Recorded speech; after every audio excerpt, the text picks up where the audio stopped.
Dito nga pala tayo o napadpad ka dito sa channel ko upang malaman paano nga ba maglipat ng pera sa PayMaya gamit ang Gcash. So ayun guys, ituturo ko sa inyo kung paano. Una, punta kayo doon sa Gcash nyo.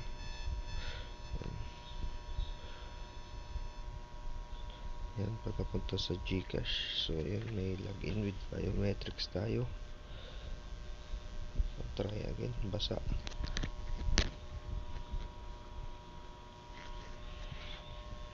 So yan guys, ay nag-exceed. So yan guys, lalagay ko yung password.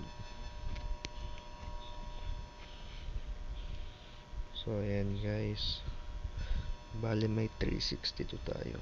Ang una nyo gagawin, punta kayo dito sa transfer.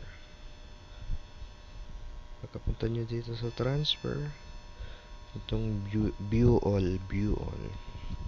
Then search nyo yung Maya. So ayan, PayMaya or Maya Wallet. Ayan. So ayan guys, makikita nyo yan. Isasend nyo dito kung magkano ba ipapadala nyo o isasend nyo, transfer nyo. So ayan guys, 320 points. Tapos lalagyan nyo yung pangalan nung account, tapos yung number. So ayan, ilalagay ko na.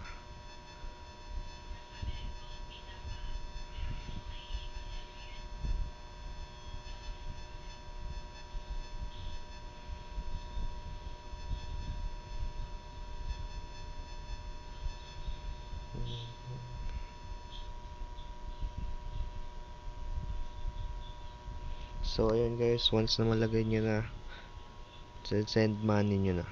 Meron nga pala siyang charge na 15 pesos. So ayan, mababasa nyo naman. A PHP 15 pesos P will be charged per transaction. So ayan guys, send money na tayo. At yan, tingnan natin. Okay, InstaPay. Okay, confirm bale 335. Authentication yan guys, may ilalabas na authentication sa inyo. Ayan, OTP 648103. 648103. Yan guys, submit nyo lang. Once na submit nyo, ayan guys, nag-bank transfer na tayo. Successful na, may magme-message sa inyo. Tapos yun, you have sent 320 of Gcash. So ayan guys, tingnan natin dito sa aking Gcash. Ay, dito sa aking PayMaya.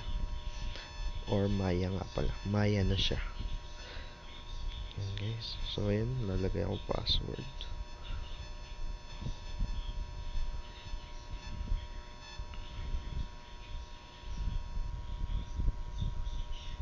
Hala.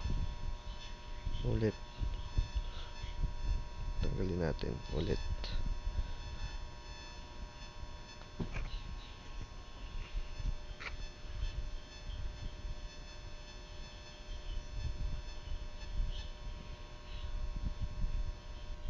At yan guys, successfully na i-transfer natin yung pera through Gcash and PayMaya. Yan guys. So ayan guys, then tuturo. At yun guys, ayos na guys. Salamat sa panood. Like and subscribe kayo sa channel ko. Alright.